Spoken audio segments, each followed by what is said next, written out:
Namaskar everyone. Today, as we had planned, I am going to cover the mystery of death. Well, as I said, we are going to cover in today's talk the mystery of death. In the Bhagavad Gita, verse 27, chapter 2,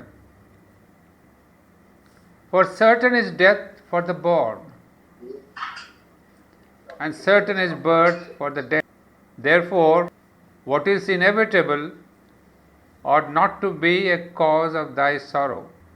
Well, obviously, apparently, it seems to be a very simple verse, straightforward meaning.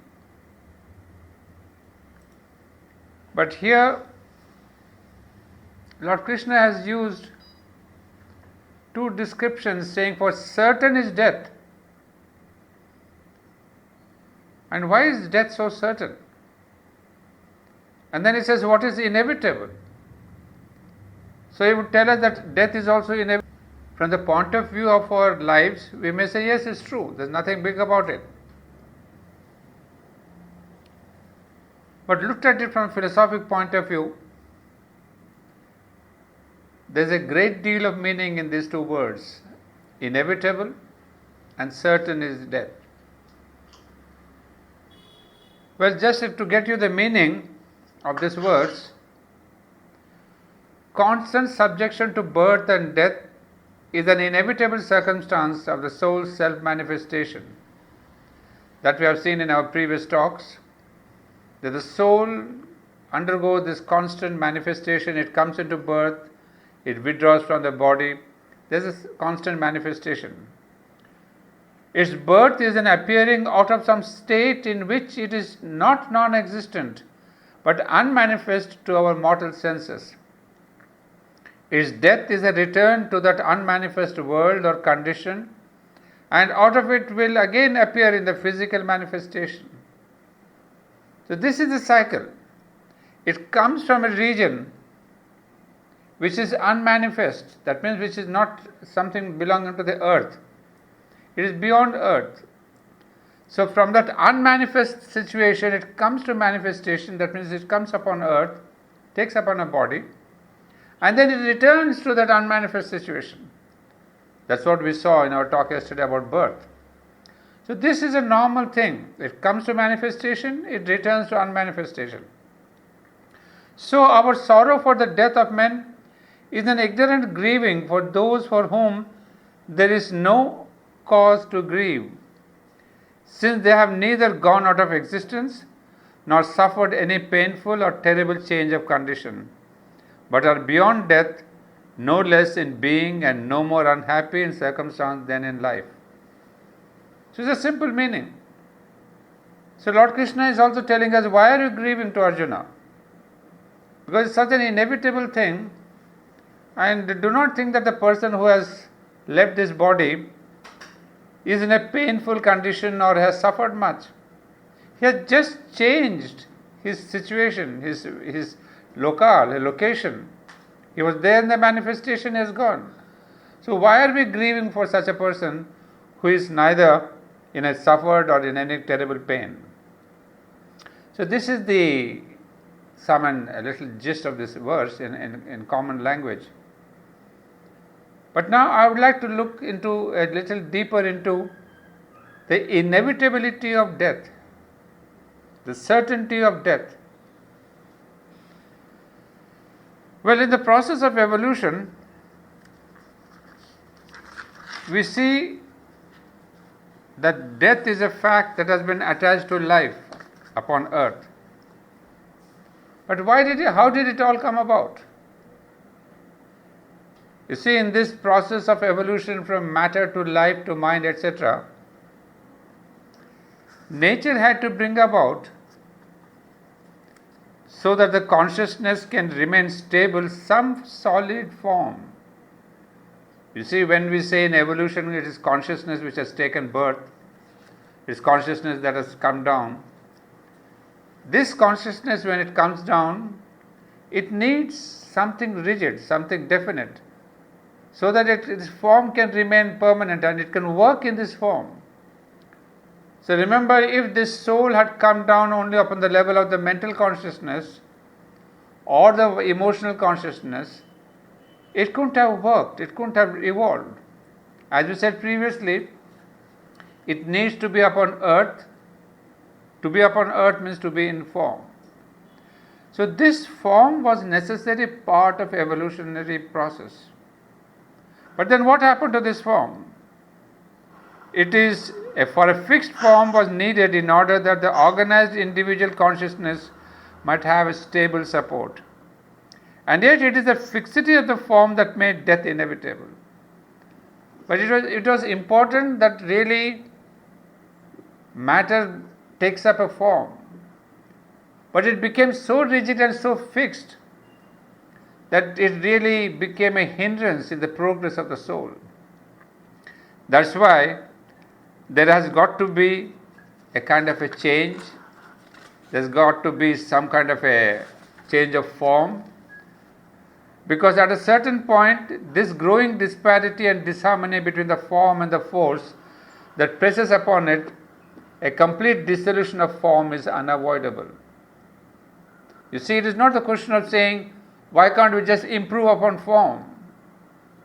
You may be thinking, we may argue saying, if the soul takes upon itself a body, it can progress in that body. It can really keep on improving upon that. So why should it take a completely new form? That's the question. But the answer there is that if we just keep improving upon this form, then the soul cannot have different experiences in different locations, in different countries, in different places. So these different experiences of the soul are what really mature, bring in a maturity to soul.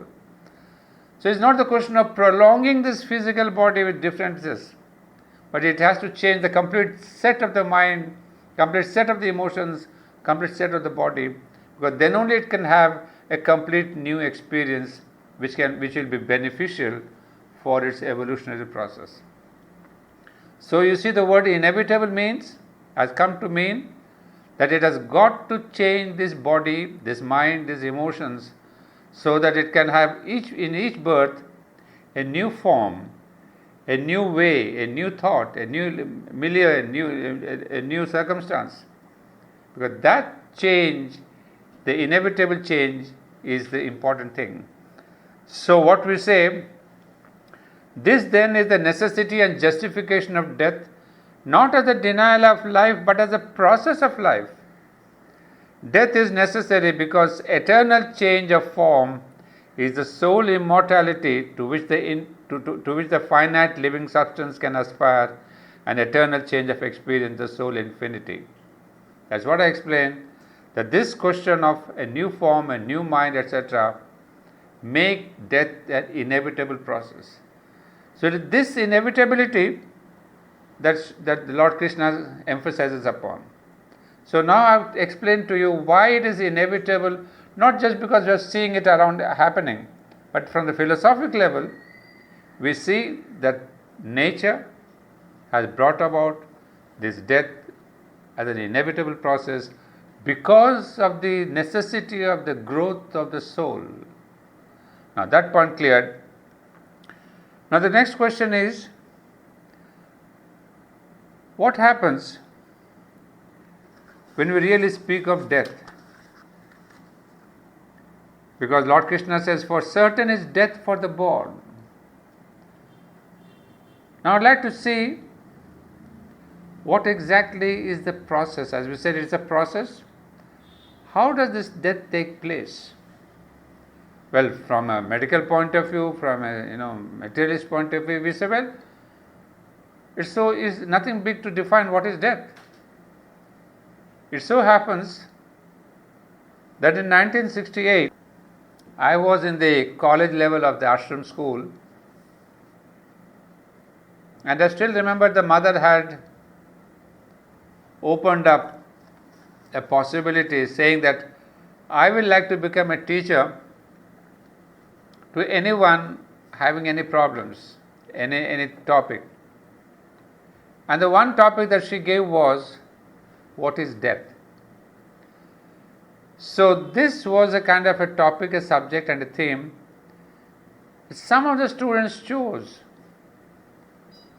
And out of that class, if we can say that the mother has started taking what is death, she one day asked the students, what do you understand by death on the physical level?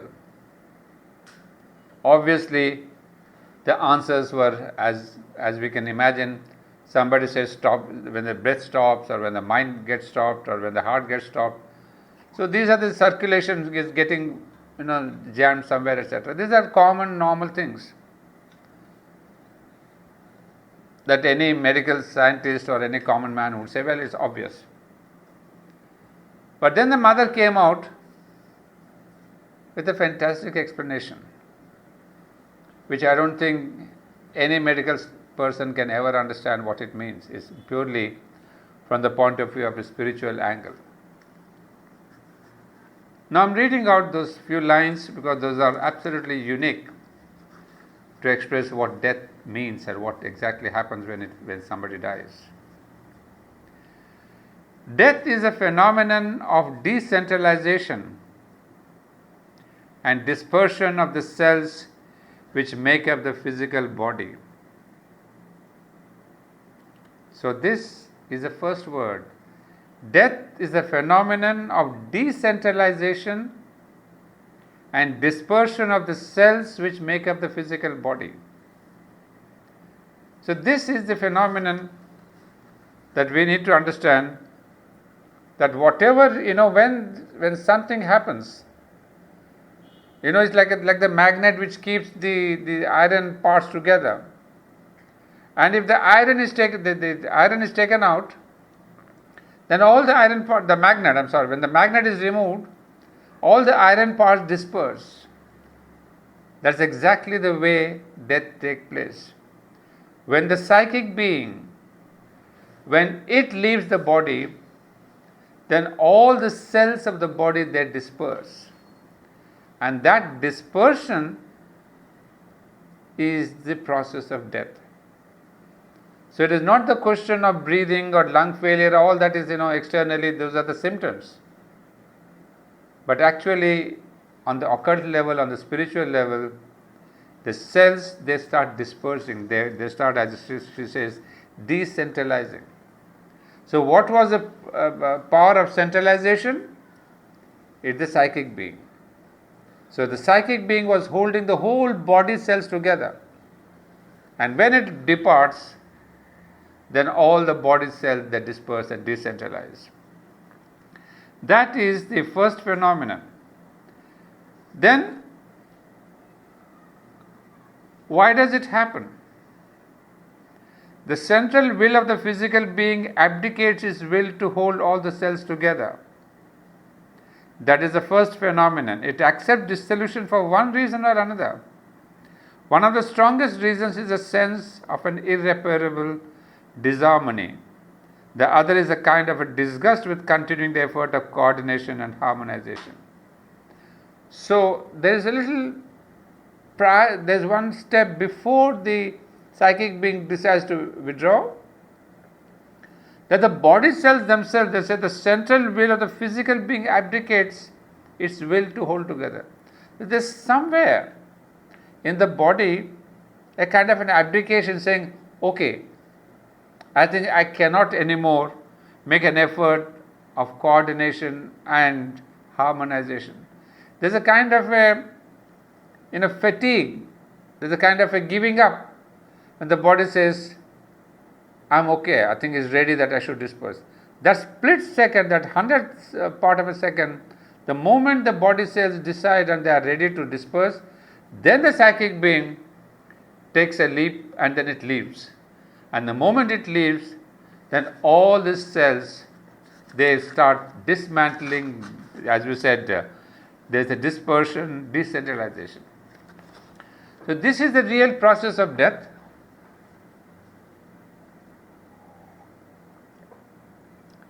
And then So, but now why does it happen? Yesterday in our talk we had said that the psychic being comes into the body in order to transform the physical, in order to transform matter. We have already cleared the purpose of the psychic being into matter. Two are its purposes. One is to transform matter and the physical body, and the other is to connect with the divine, the direct connection with the divine light and source and energy and consciousness to this matter. And then the third thing is, in the process, the psychic being itself starts evolving. So if this is the purpose, what happens when it leaves this physical being, the physical cells? It always happens that there are some cells which have been touched by the psychic consciousness, about which we are not aware at all. But the psychic, having lived in that body for several years, it touches. It's not the question of transforming, but it's somewhere it touches some of the cells. It influences them, if I can say. And it's these cells which further, when the body is dismantled and it's cremated or anything, these cells, they do not get destroyed. They go into a new combination of a new body. So that is how the mother explains that there is a kind of a contagion. The word she uses is contagion. That means these cells that have been touched by the psychic, they keep on multiplying and going into different bodies. And so slowly there is an evolution of matter itself. It may take thousands of years, it doesn't matter. But that is what the mission of the psychic being. And there is one thing that the mother has made it clear, and I should bring it here to explain when we say that the soul has departed, and when the soul goes away, the body dies. And yesterday we clarified the difference between the psychic being and the soul. It's a very important distinction that she makes. The soul may very likely make a resolve, noting that the body is either unworthy or unfit or incapable or unwilling or anything, and the soul may decide that the body should die, so it may go. But the soul's going isn't what kills the body. This is an absolutely new light. Because normally, as we have seen in the Bhagavad Gita also, of course Lord Krishna uses the word soul in a general sense. We think that when the soul departs, as I have been also explaining that the soul departs and the soul is the magnetic force.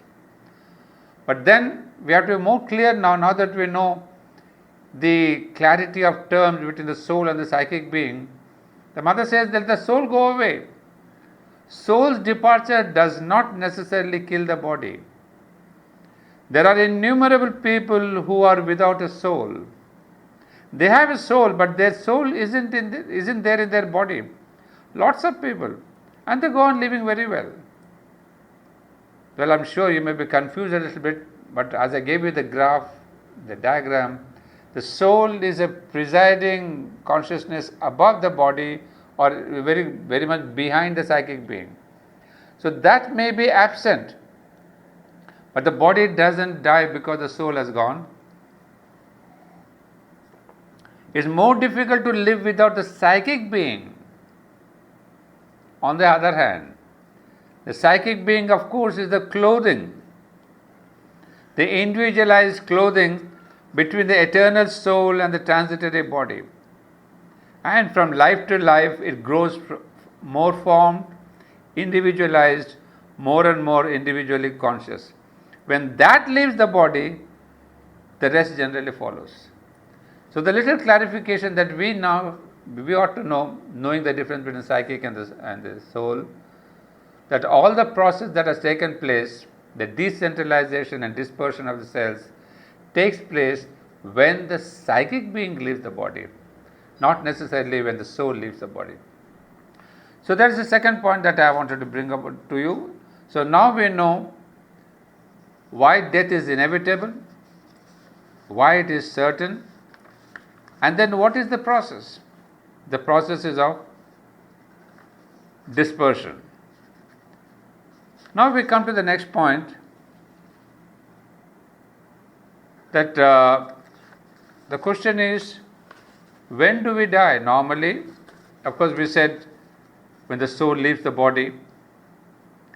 But from the human side, on the level of the human being,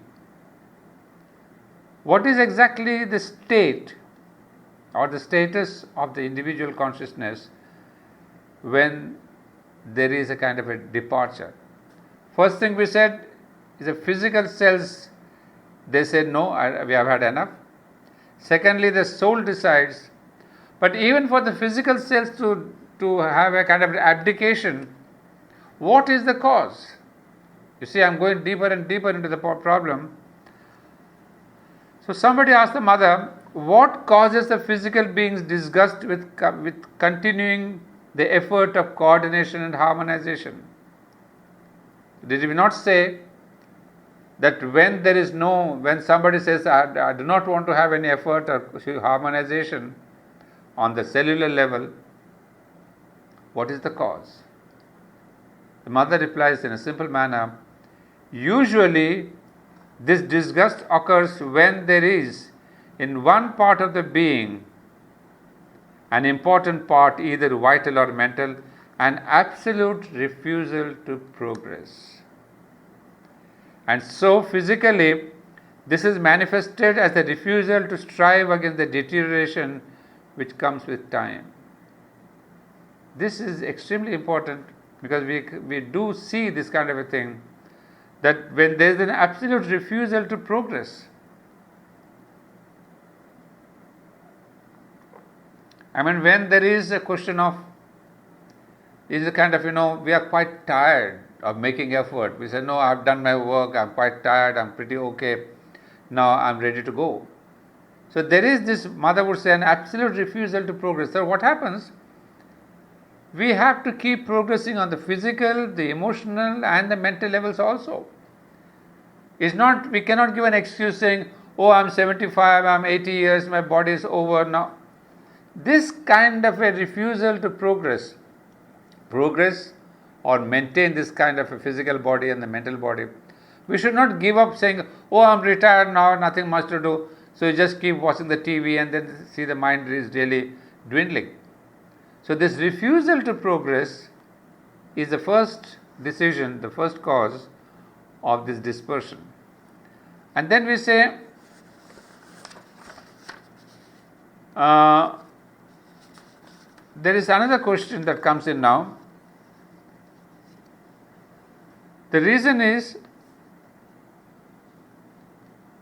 a question is there beautifully, which all of us are quite victims of. It is said that there is a god of death. Is it true? When you speak of the god of death, all of us remember the only name, Yama. So is there this Yama Dharmaraj, we are given him a big name. Mother would say, it is in the consciousness of man that he became a god, and that is why it is so difficult to transform him. Actually, in reality, in the evolutionary process, there is no gods like Yama.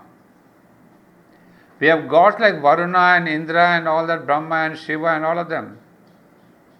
But in reality, the god called Yama does not exist. It is we human beings, out of the fear of God, we want to appease this consciousness, and that is why we have given him a name, we have given him a status, and then we want to appease him, we want to bring him things and all that. So the mother says, that is why in our consciousness he has been elevated, this consciousness has been elevated to the level of a god. And now, because he has been getting this adoration and admiration and this appeasement from the human beings, this consciousness has taken upon itself a kind of a form. And then this form is now what is difficult, is, she says, is difficult to now change or transform Yama, because he has acquired, because of the human beings, a form which is very rigid. So that is one thing. But then the mother says, in another instance, Mother or Sri Aurobindo, they do not call this form of death as Yama. As all of us know, even in Savitri, Sri Aurobindo has never used the word Yama. He has always called death as a negation. In fact, at one point, death says, I am the gateway to immortality. Whatever. So in Sri Aurobindo and the mother, they do not recognize this god Yama. In fact, in Savitri, we have a short description, very beautiful. I read it out. This is spoken by Savitri, is in Book 10, Canto 4. O death, thou too art God and yet not he, but only his own black shadow on his path. You see, this is the true description of the death, the consciousness of death. What is it? Thou too art God and yet not he, but only his own black shadow on his path, and leaving the night he takes up the upward way and drags with him its clinging inconscient force. Of God unconscious thou art the dark head, of his ignorance thou art the impenitent sign, of his vast tenebrous womb the natural child, of his immortality the sinister bar. All contraries are aspects of God's face. So this is the negative, the dark consciousness, but it is not necessary that we should give it a name and a form and appease it and worship it in different ways.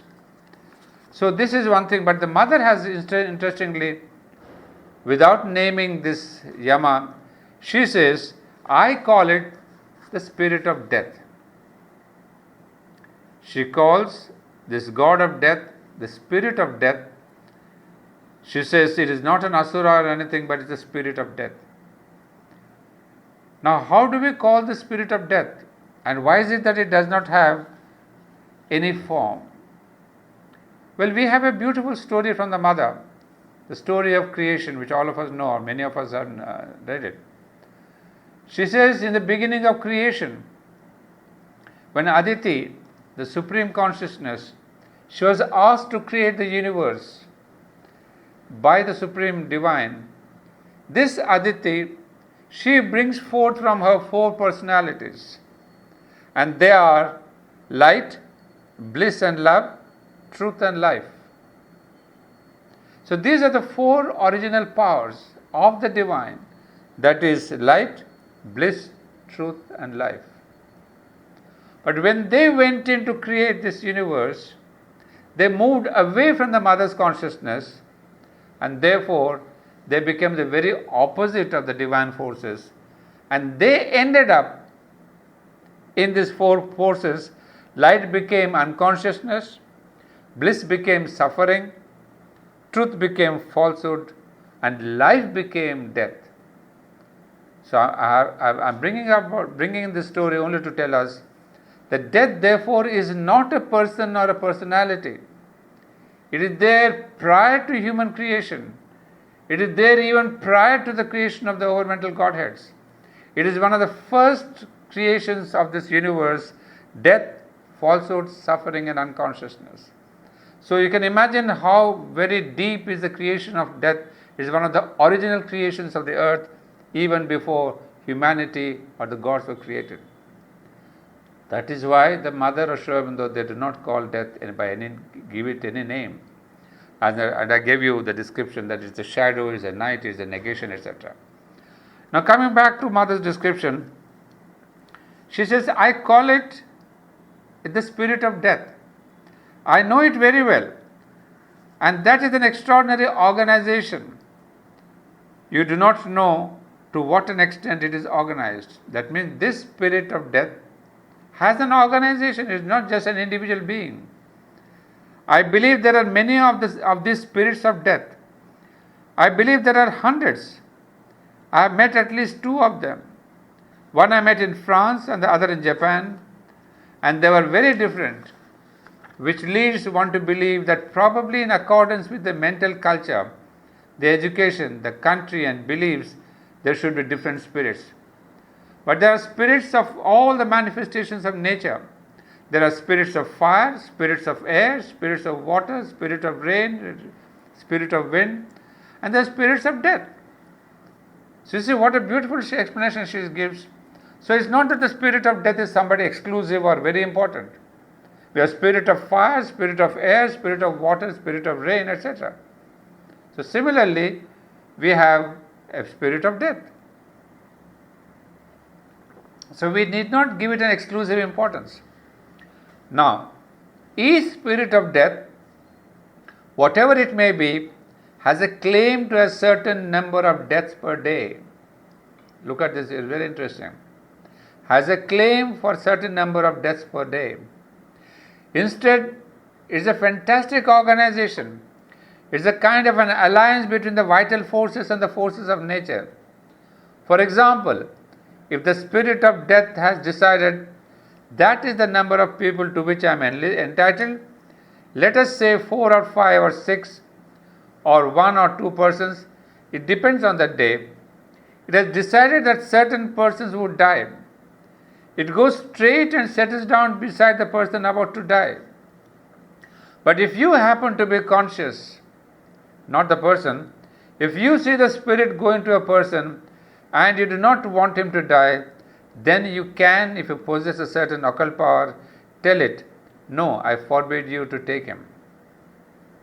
So you see, there is the possibility of a yogi or a great sadhak or a great divine force or a vibhuti force which can stop and tell the spirit of death, no, I forbid you to take him. So there is a possibility of stopping this somebody's death, where even if we say he's on a deathbed, but still one can stop it.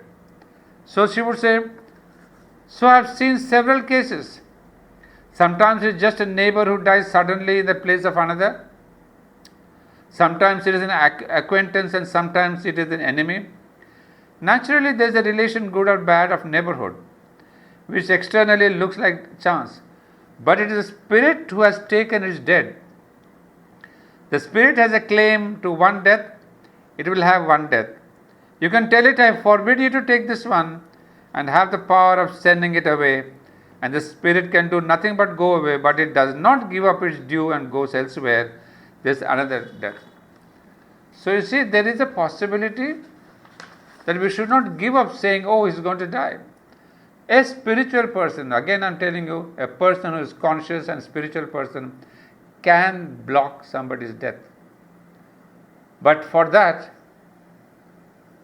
for the individual also must collaborate a little bit. What is that? A question was asked, sometimes when people are dying, they know that they are about to die. Why don't they tell the spirit to go away? That means the dying person can, he or she, can they ask the spirit of death to go away? Well, that depends upon the people. Two things are necessary. First of all, nothing in your being, no part of your being should want to die. This is very, very pertinent. That the person who is suffering, who is on the deathbed, no part of your being should want to die. That does not happen often. You have always a defeatist in you somewhere. Something that is tired, something that is disgusted, and something that has had enough of it.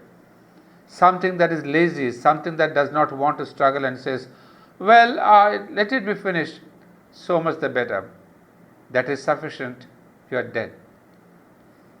Well, recently I came across a person who was suffering immensely, and the person had the will to live. But at a point, the suffering was so incredible. So there was this question of a defeatism that came into the person. And then in fact the person even wrote a letter to the mother saying, "Mother, take me away, I've had enough of it." And that is why when let it be finished, so much the better.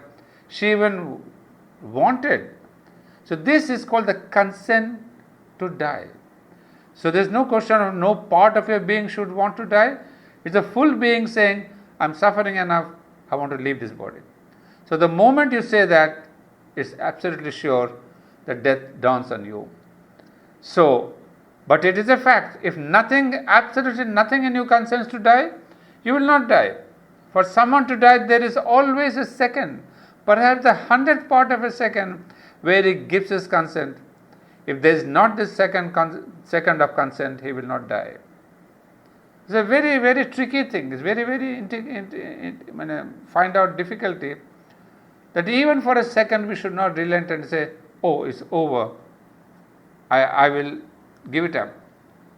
But I knew people who should have really died according to all physical and vital laws, and they refused. They said, "No, I will not die." And they lived. There are others who do not need at all to die, but they are of that kind and say, "Oh, well, yes, so much the better, it will be finished."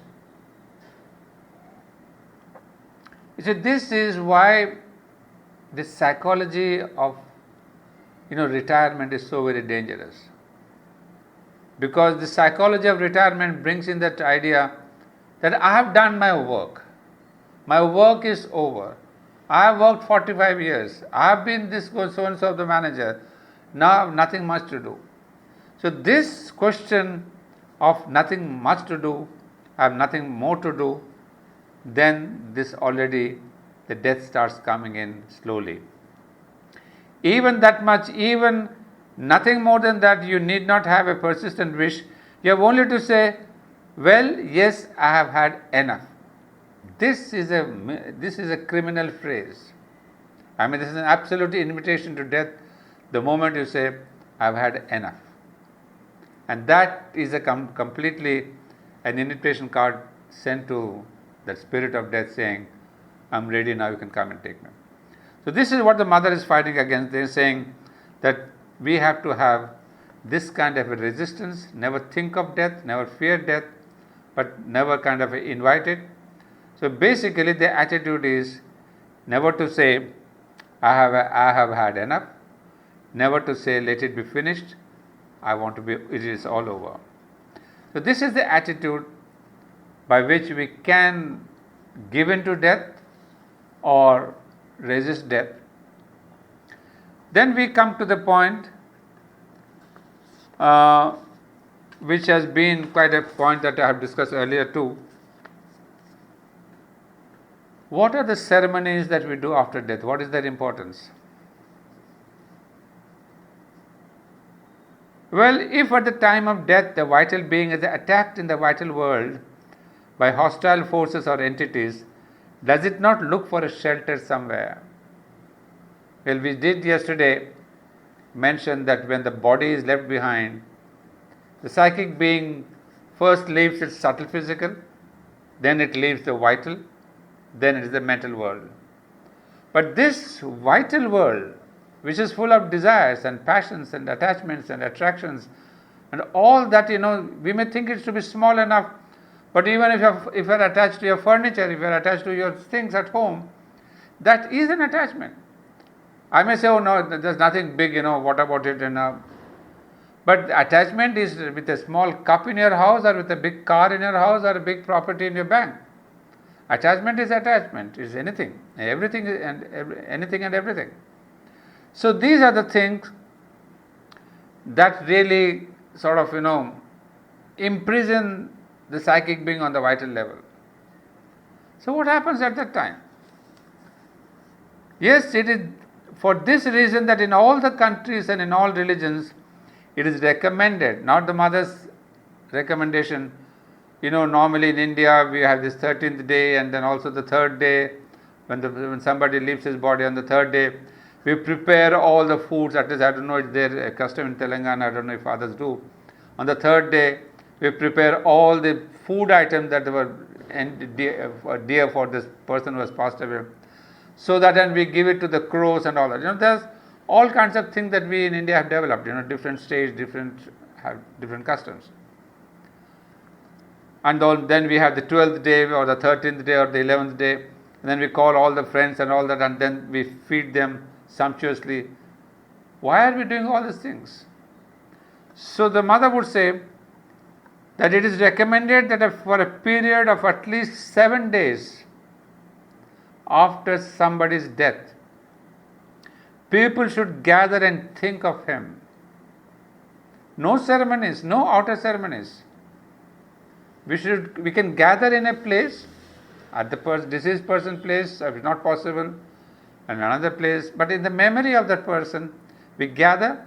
And because when you think of him with affection, without any disorder, without weeping, without any of those distraught passions, if you can be calm, your atmosphere becomes a kind of beacon for him, and when he is attacked by hostile forces, he may feel altogether lost, not know what to do, and find himself in great distress. When he sees through affinity, now this is important, when he sees through his affinity the light of those who are thinking of him with affection, and he rushes there. It happens almost constantly that a vital formation, a part of the vital being of the dead person, or at times the whole vital, if it is well organized, takes shelter in the aura, the atmosphere of the people or the person who loved him. There are people who always carry with them a part of the vital of the person who is gone. That is the real utility of the so-called ceremonies, which otherwise have no sense. So the only thing, without any external paraphernalia, is to gather together and remember the person who has passed away with lot of affection, with lot of calmness, and then build an atmosphere, because each of those persons who are dear to the person passed away, he carries some part of the vital, an emotion and attachment. So these emotions that we have now of calmness and quietness, etc., they can help, because when the vital being attacks this person, they can help. So this is the only thing that the mother recommended. Now mother says it is preferable to do this without ceremonies. This kind of a gathering, no question of food, no question of ceremony, no question of this, band, baja and all, nothing. No Brahmins, no nothing. Just you who are in sympathy with the person. Because when we call a Brahmin or anything, they don't even know the person has disease. They just come into the mantras and go. We should have that inner sympathy and affinity and affection for the person who has passed away. So call them, not just a general public. It may be 5 people or 20 people or 15 people, doesn't matter. But those who have had a genuine affinity for the person passed away. So mother says, don't do this with any ceremonies. Ceremonies are, if anything, rather harmful, for a very simple reason. When you are busy with a ceremony, you think more about that than about the person. Mother has hit the nail on the head. You see, we are organizing a ceremony, a function, so we think of the food and we think about the mehman and what will they like and all that. When you are busy with gestures, movements, with the following of a ritual, you think much more of all that than of the person who is dead. Moreover, people perform these ceremonies most of the time for that very reason, for they are almost always in the habit of trying to forget. The fact is that one of the 2 principal occupations of man is to try to forget what is painful to him, and the other is to try to seek amusement in order to escape boredom. These are the 2 principal occupations of humanity. That is, humanity spends half its time in doing nothing true.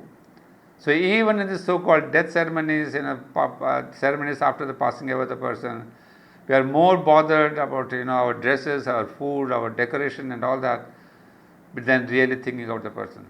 So what the mother would say is, be there quiet, calm, with affection and love for the person, and create. You can have an incense, you can have this, and you can have a little bit of a diya here and there, a lamp, or whatever can accentuate that atmosphere.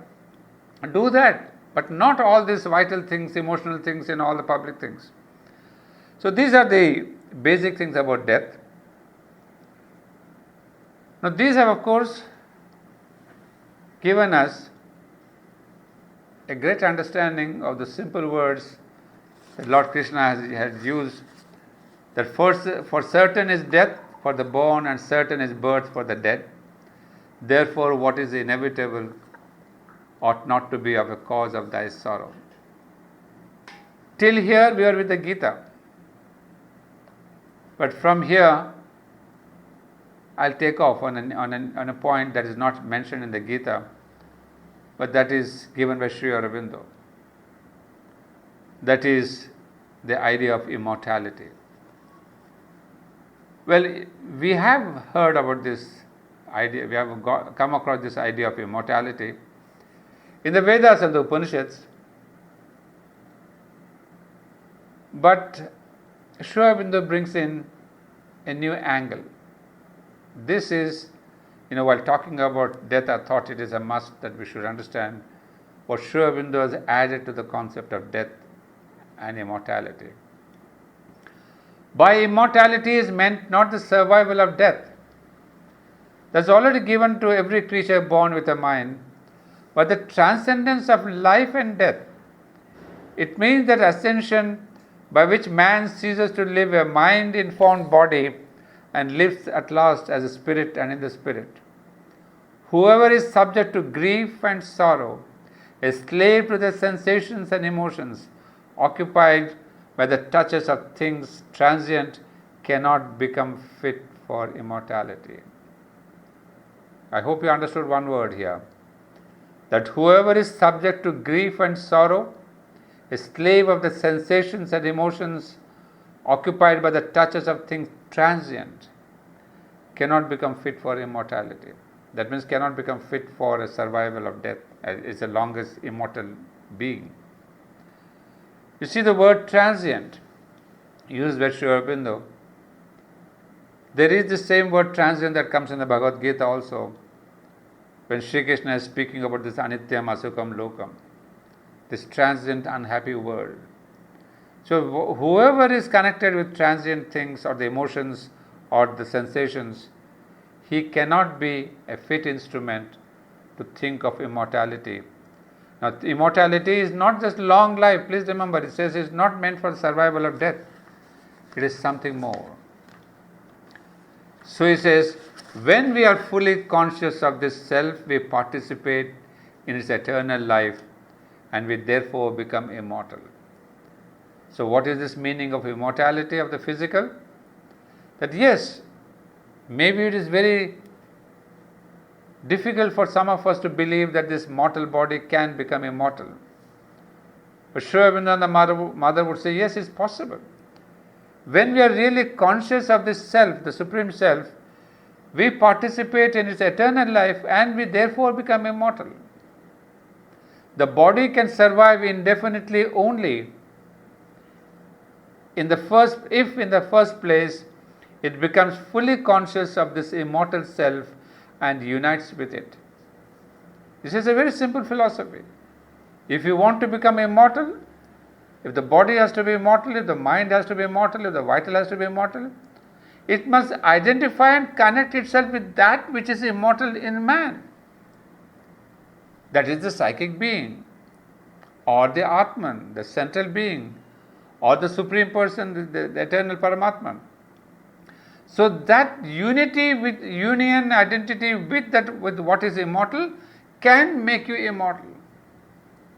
So when the body identifies with it to the extent of having the same capacity, the same faculty of constant transformation, which would enable it to follow the universal movement, this is an absolutely indispensable condition of the body is to endure. Because the body is rigid, because it does not follow the movement, because it cannot transform itself rapidly enough to constantly identify itself with the universal evolution, it decomposes and dies. Well, this is the same idea we had discussed before, that is rigid, is not flexible, and you see its fixity, its rigidity, its incapacity to transform itself make its destruction necessary. That means it is not fast enough to change itself, to progress, and to connect itself with that soul, psychic being within. Well, we have also discussed that some parts of our being, say the mind, say the emotion, when they can connect more and more in the life, you are an artist, or you're a musician, you're a dancer, you're a philosopher, you're a scientist. So one part or the other of your being gets more attuned to the psychic being. And the more it gets in touch with the psychic being, it gets transformed and it gets, as we said, crystallized. And I think that is the meaning of Swabhava. In the Gita, what you say, that my Swabhava is of that intellect, your Swabhava is that of the emotions, your Swabhava is of the physical. I mean, your Rajas and Tamas and Sattva, whatever you want to call it.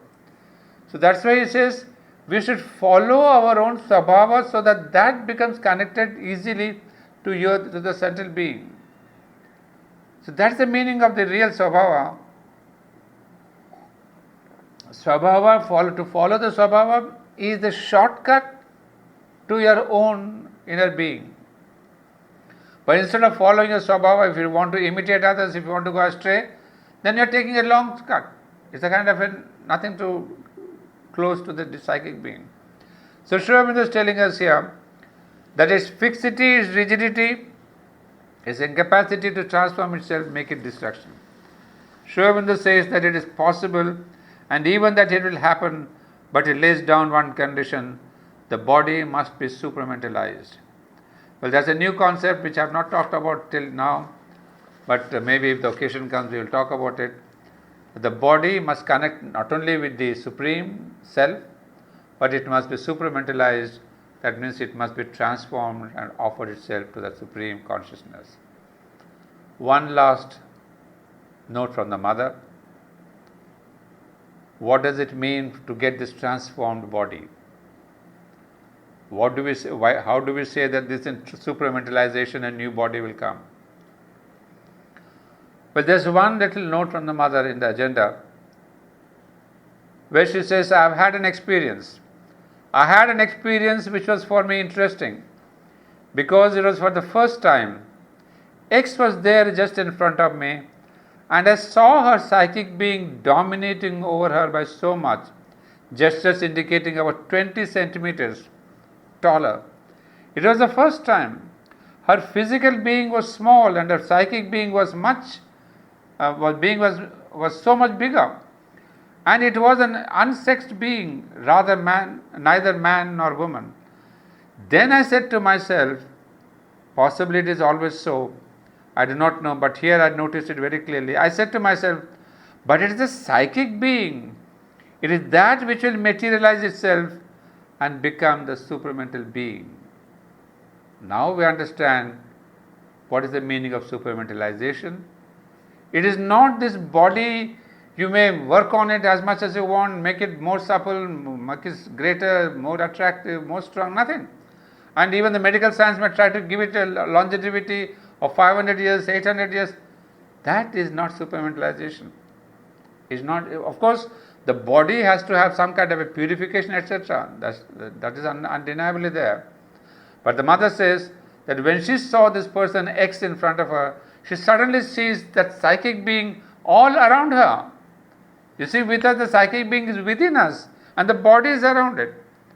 But here she sees a person with the psychic being 20 centimeters beyond her own physical body. Then suddenly an idea comes to her.